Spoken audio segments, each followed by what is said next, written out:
How to calculate blower size in confined space. Many accidents in confined spaces don't happen because of collapse or fire. They happen because there is not enough fresh air. This video explains what ventilation equipment is used, how to calculate the required blower size, how many blowers are needed, and what international standards require for safe confined space entry. What is confined space ventilation? A confined space is an enclosed or partially enclosed area with limited entry or exit, poor natural ventilation, and potentially hazardous atmosphere. Examples include tanks, pits, manholes, vessels, and underground chambers. Because natural airflow is not enough, mechanical ventilation is mandatory to ensure worker safety. What is the essential ventilation equipment? Portable ventilation blower. Forces fresh air into the space, pushing contaminated air out. Flexible ventilation ducting. Delivers fresh air to the lowest point of the confined space. Gas detector. Monitors oxygen levels and detects toxic gases continuously.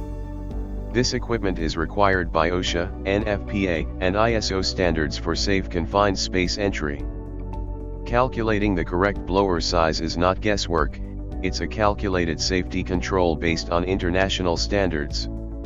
The following steps will guide you through determining the minimum ventilation requirements for any confined space. We'll use a practical example to demonstrate each calculation step clearly. In this example, let's assume the below dimension for confined space. Length equals 6 meters. Width equals 3 meters. Height equals 2.5 meters. Calculate the volume by multiplying all this parameter. And we will get the total volume, which is 45 cubic meters. Why volume matters? The total volume of the confined space determines how much air must be moved to ensure adequate ventilation. Accurate measurements are critical for worker safety.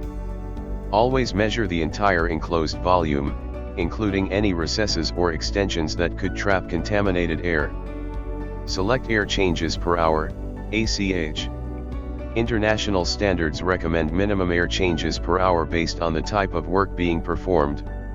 Higher ACH values provide better protection against hazardous atmospheres. Calculate required airflow. By multiplying the volume to air changes required, you will get the required airflow. This calculation gives us the theoretical minimum airflow needed to replace the air in the confined space 10 times every hour. Convert to blower size, CFM. Most ventilation blowers are rated in CFM, cubic feet per minute, not cubic meters per hour. Why CFM? CFM, cubic feet per minute, is the standard rating used by manufacturers of portable ventilation blowers, especially in North America. Understanding this conversion ensures you select equipment with the correct capacity for your calculated requirements.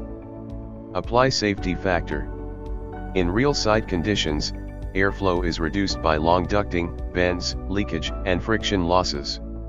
International standards require a safety factor of at least 2 to account for these real-world conditions. Theoretical requirements multiply to safety factor, we will get the required blower size. Final ventilation requirement. Based in our calculation, 600 CFM is minimum required blower capacity for our example confined space. Typical site use. Most sites use 1,500 to 3,000 CFM portable blowers. In practice, using higher capacity blowers provides safer and more stable airflow, especially in complex or extended confined spaces. This approach ensures adequate ventilation even under challenging conditions. How many blowers are required? 1 blower acceptable when the space is short, only 1 entry point, no dead zones and simple geometry. 2 blowers required, when the space is long or complex, welding or hot work performed, toxic gases may accumulate and multiple chambers or levels. When 2 blowers are used, one supplies fresh air while the other helps exhaust contaminated air, creating positive airflow throughout the entire space.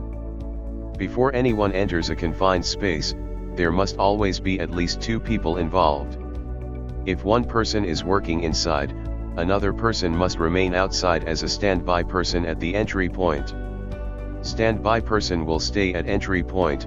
This person will remain at the confined space access opening at all times, maintain constant visual and communication contact with the entrant, and will never enter for rescue.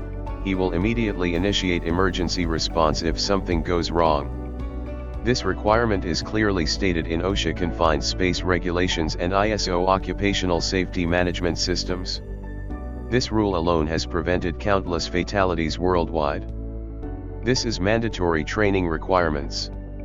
Hazard recognition, identifying atmospheric and physical hazards before entry. Gas detector use, proper operation and interpretation of monitoring equipment. Emergency procedures, rescue protocols, and emergency response actions. Permit to work system, understanding authorization and documentation requirements.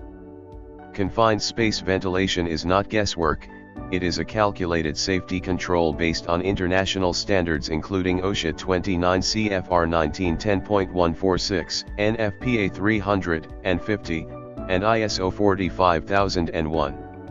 Correct blower size saves lives.